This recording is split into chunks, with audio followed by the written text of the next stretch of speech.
teab, ma olen ka kuulnud vahest mõistet, et võistlev kohtueelne menetlus juba või et midagi sellist. Sellist asja ei eksisteeri.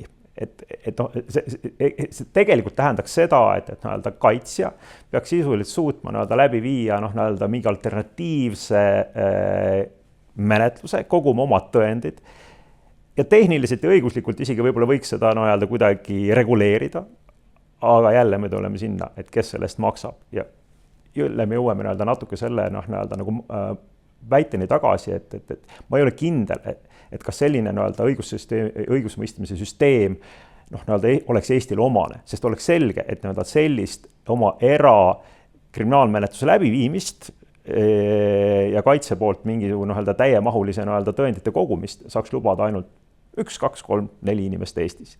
Ja küsimus on see, et teised ei saaks lihtsalt seda lubada, sest neil oleks seda raha. Ja seetõttu minu jaoks on see küsimus, et võib-olla ei ole see ikkagi õiglane tee, kuhu liikuda.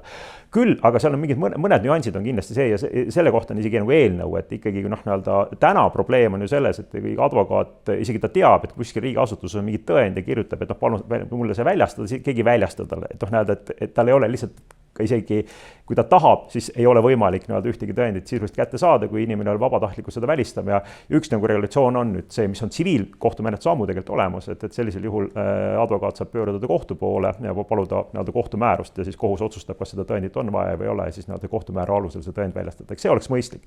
Aga see, et mingi täiemahuline juurdlus läbi viiakse paralleelselt riiklikul juurdlusele, et selleks ei ole raha Eestis.